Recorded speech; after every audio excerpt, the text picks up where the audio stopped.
अब कई कई माताओं के मन में एक भाव उत्पन्न हो जाता है, क्या तुम्हारे पूजन की तैयारी मैं करूं? तो तुम्हारे पूजन करने से कौन सा फायदा है?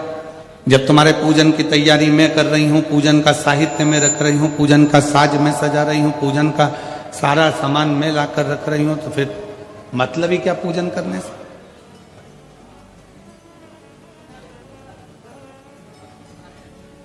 थोड़ा ध्यान देना महाराज।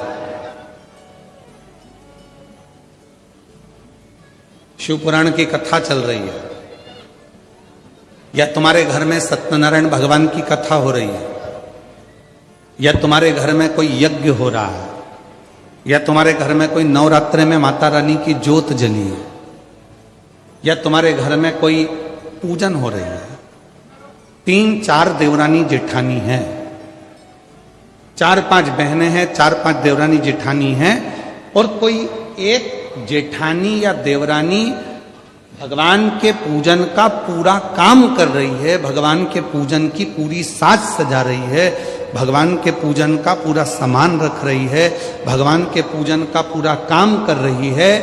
और एक देवरानी जेठानी ऐसी भी होगी जो आएगी, पूजन करेगी, चली जाएगी, भोजन करेगी, चली जाएगी, और एक पूरा काम कर रही है, भगवान की सेवा की तैयारी, सत्यनारायण जी की यज्ञ की तैयारी, कथा की तैयारी, सामग्री की तैयारी। तो निवेदन है मेरी जीजियों, कभी अपने मन में यह भाव मत लाना कि मैं पूरा काम करूं और मेरी जेठानी देवरानी तो आती है, खा पी के पूजन करके चली जाती है, फैलारा मुझे फैला उठाना पड़ता, काम मुझे करना पड़ता, ये कभी मन में मत लाओ। बल्कि भगवान को धन्यवाद दो कि इतनी देवरानी जेठानी में तूने अपनी सेवा के लिए मुझे चुनकर रखा है, ये तेरी उदारता, ये तेरी कृपा, ये तेरी दया।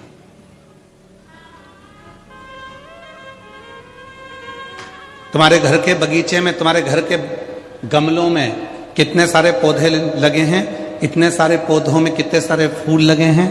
ईमानदारी से बोलना, तुम अगर फूल तोड़ती भी हो, फूल तुम चुनती भी हो, भगवान के लिए चुनो चाहे अपने लिए चुनो, अगर तुम फूल तोड़ती हो तो पूरे बगीचे का सबसे सुंदर जो फूल होता है, गुलाब का फूल खिला हुआ, कमल का फूल खिला हुआ, जो भगवान को देने के लिए या अपने लिए जो फूल तुम चुन रही हो, वो बगीचे का सबसे सुंदर फूल जो होता है, उसको तुम चुनती हो, उसको तुम चुनकर रखती हो, उसको तुम तोड़ती हो। उसी तरह पूरे परिवार में 4-5 देवरानी जेठानी ननंद ये वो, पूरे परिवार में इतने सारे लोग हैं, पर भगवान शंकर यदि तुम्हें शिव महापुराण की कथा में लेकर गए हैं, या भगवान के मंदिर तुम जा रही हो, या भगवान की सेवा तुम कर रही हो, या आराधना साधना तुम कर रही हो, तो समझ लेना कि परमात्मा ने भी पूरे घर के बगीचे में से जो सबसे सुंदर फूल था, वो तुम्हें अपने करीब में लेकर आए हैं,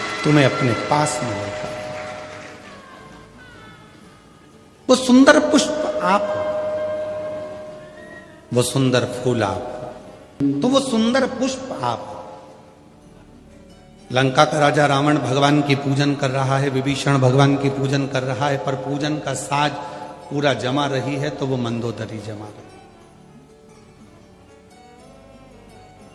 पूजन का पूरा श्रेष्ठ कर्म अगर कर रही है, साज सजा रही है, भोग लगा रही है, सामग्री लाकर रख रही है, तो वो मंदोदरी रख रही है। मंदोदरी फल किसको मिल रहा है? रावण पूजन कर रहा है, मंदोदरी ने सामान लाकर रखा है, तो रावण को पूजन का जितना फल मिलेगा, उसका 10वां अंश फल मंदोदरी को प्राप्त होगा, क्योंकि उसने पूजन का साहित्य। आप लोगों में से कई लोग ऐसे भी बैठे होंगे जो बीमा करते हैं, और आप लोगों में से कई लोग ऐसे बैठे होंगे जो बीमा खुद का करवा चुके हैं। तुम्हारे मोहल्ले में तुम्हारे परिवार वाला, तुम्हारा कुटुंब वाला, तुम्हारा रिश्तेदार, तुम्हारा नातेदार तुम्हारे पास में आकर प्राण खाता है, बीमा करवा लो, बीमा करवा लो, एक बार बैठो तो मैं पूरी लिस्ट समझा देता हूं, एक बार देखो तो देखो, इतना जमा करोगे इतना प्राप्त होगा, ऐसा जमा करोगे ऐसे प्राप्त होगा, एक्सीडेंट में इतना मिलेगा, और निपट गए तो इतना मिलेगा।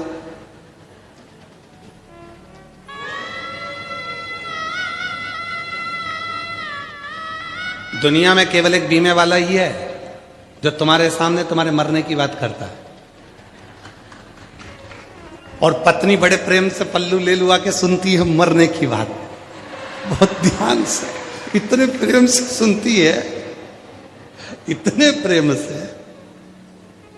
एक्सीडेंट में इतना मिलेगा, और मान लो टिकट कट गया, चले गए, तो इतना मिलेगा। और पत्नी बड़े प्रेम से सिर पे पल्लू, बस इतना ही, बस इतना ही। फिर बीमे वाला बोलता है नहीं नहीं भाभी जी, ये तो अलग से है और ये ऐसा है। तो भाभी जी भी फिर सिर पे पल्लू लेके बोली हाँ अब ठीक है, अब ठीक।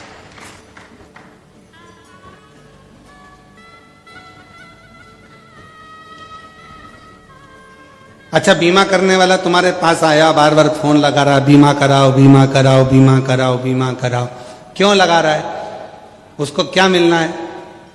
तुम अगर बीमा कराओगे, बीमा कंपनी में पैसा जाएगा, पर जो एजेंट है उसको बीमा कराने का थोड़ा ना थोड़ा भाग प्राप्त हो जाए।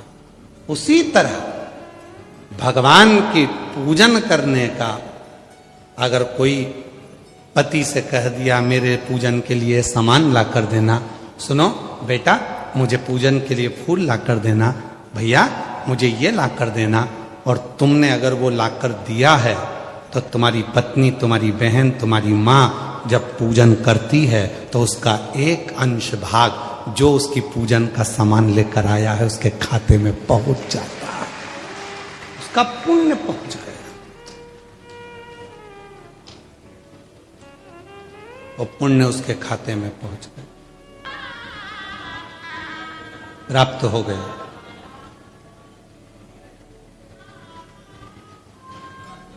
इसीलिए कहते हैं कथा में आया करो तो अपनी पड़ोसन का दरवाजा बजा कर आया करो। चल रही है क्या? कहां? अपने बड़ोदरा में कथा चल रही है। अच्छा, हाँ शिवपुराण की कथा, हाँ चल रही है क्या? वो आए चाहे ना आए, हो सकता है तुम्हारे बोलने से वो आ भी जाए। अगर वो आ गई, अड़ोसन पड़ोसन पीछे वाली धड़ोसन कोई भी अगर तुम्हारे साथ में चलकर कथा तक पहुंच गई है, उसके कथा सुनने का एक अंश फल तुम्हारे भाग्य में लिखा जाएगा।